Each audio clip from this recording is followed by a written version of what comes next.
নমস্কার বন্ধুরা, স্বপ্না কিচেনে তোমাদের সবাইকে স্বাগত জানিয়ে আজকে আমি তোমাদের করে দেখাবো ভেটকি মাছের পাতুরি। আর এর জন্য আমি কিছু মশলা এখন ভেজে নেব শুকনো কড়াইতে। এর জন্য নিয়েছি দেখো গোটা জিরে, গোটা ধনে আর দারচিনি। এই মশলাগুলোকে আমি এখন একটু ভেজে নেব।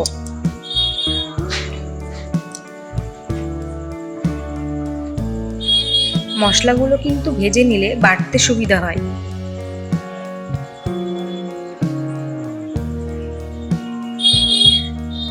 এবার দেখো আমি এই মশলাগুলো শিলনোড়াতে বেটে নেব।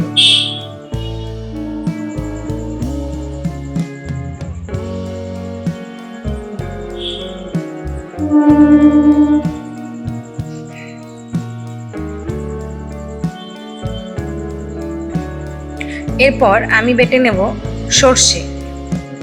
আর এই সর্ষেটা বাটার সময় কাঁচা লঙ্কা আর একটু নুন দিয়ে বাটলে সর্ষেটা কিন্তু আর তেতো হবে না। এরপর আমি মাছগুলোকে নুন আর হলুদ দিয়ে একটু হালকা করে ভেজে নেব।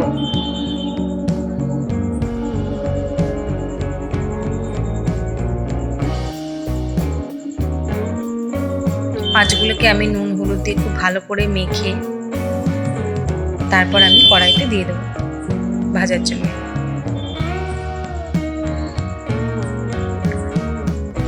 আমি কড়াই বসিয়ে দিয়েছি, এবার কড়াইতে দিয়ে দেবো সর্ষের তেল। মাছটা আমি এর জন্যই ভাজছি যাতে আষ্টে গন্ধটা না বেরোয়। অনেকে কাঁচা মাছ কলা পাতায় মুড়িয়ে মশলা দিয়ে পাতুরি করে, কিন্তু আমি এখানে মাছটা একটু ভেজে নিচ্ছি যাতে আষ্টে গন্ধটা না হয়।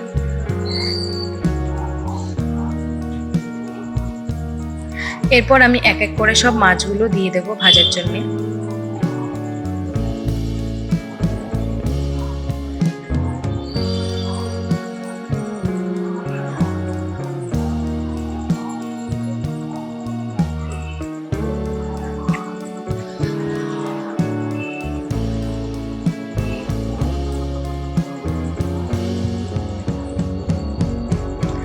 মাছগুলোর এক পিঠ ভাজা হয়ে গেছে, খুব হালকা করে ভেজে নিয়েছি। এবার আমি উল্টে দিচ্ছি, আরেক পিঠ ভেজে নেব, তাহলে মাছগুলো দিয়ে আর আষ্টে গন্ধ বেরোবে না।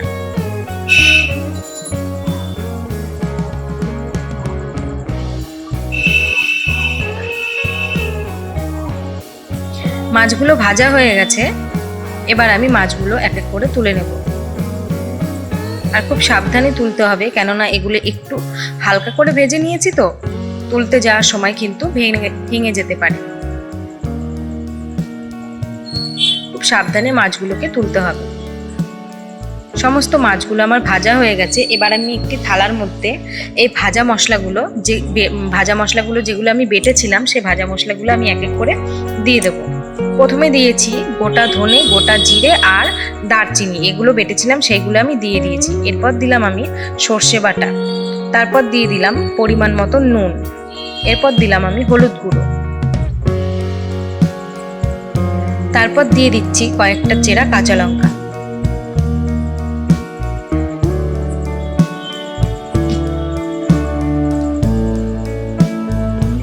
কালারের জন্য একটুখানি দিয়ে দিচ্ছি লঙ্কার গুঁড়ো।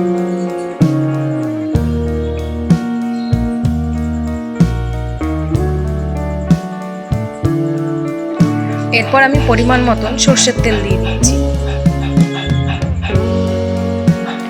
এবারে হাতের সাহায্যে আমি সব মশলাগুলো খুব ভালো করে মিশিয়ে নেব আর মাছগুলোকেও মেখে নেব এই মশলাগুলোর সাথে। মশলাগুলোতে মাছগুলো আমার মাখানো হয়ে গেছে। এবার আমি একটি বড় সাইজের কলা পাতা নিয়েছি, কলা পাতার মধ্যে সর্ষের তেল মাখিয়ে নিচ্ছি ভালো করে। সর্ষের তেল মাখানো হয়ে গেলে এরপর আমি মাছগুলোকে খুব সুন্দর করে সাজিয়ে দেব।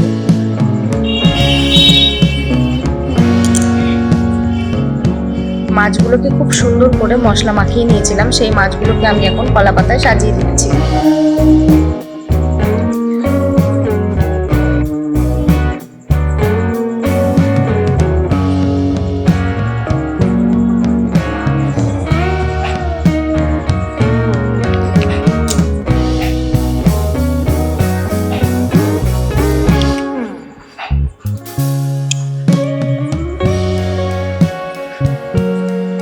সব মাছগুলো আমার সাজানো হয়ে গেছে। এবার আমি থালাটা কাচিয়ে একটু মশলাগুলো মাছের ওপর দিয়ে লাগিয়ে দিচ্ছি।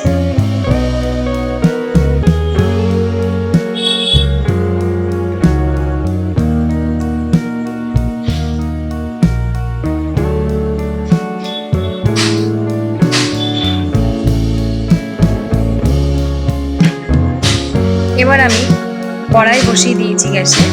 এই কড়াইয়ের মধ্যে আমি এই কলাপাতা মোড়ানো যে মাছগুলো, সেই মাছগুলো আমি এই কড়াইটার মধ্যে বসিয়ে দেব। আর কড়াইটা কিন্তু লো স্টিমে রাখতে হবে।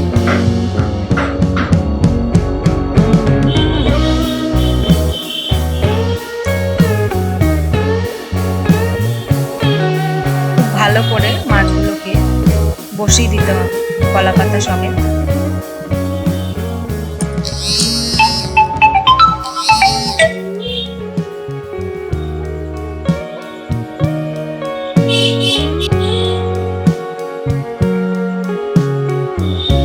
আমি এখানে যে মাছগুলো থালায় রেখেছিলাম সেই থালাটা একটু ধুয়ে জল দিয়ে দিলাম, গ্রেভিটা একটু ভালো হবে তাতে। আর কলা পাতাটা খুব ভালো করে বসিয়ে দিতে হবে। আর এই বড় কলা পাতাটার তলায় আমি কিন্তু আরো কয়েকটা কলা পাতা দিয়ে দিয়েছি, যাতে তলায় পুড়ে না যায়। এরপর আমি এই মাছগুলোর ওপর আরো দুটো কলা পাতা চাপা দিয়ে দেব। তারপর ভালো করে মুড়িয়ে চারিদিকটা দেখতে হবে যাতে কোনো দিকটা ফাঁকা না থাকে, নিচের দিকটা গ্রেভিটা যাতে না পড়ে যায়। এরপর আমি কড়াইটা ঢাকনা চাপা দিয়ে দেব। অন্তত 20-25 মিনিট লো স্টিমে মাছটা রান্না করতে হবে। 20-25 মিনিট হয়ে যাবার পর এবার আমি তোমাদের মাছটা দেখাচ্ছি।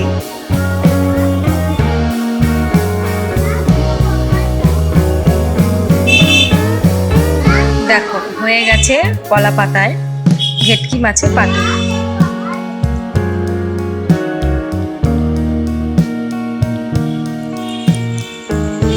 দেখো কত সুন্দর হয়েছে মাছটি।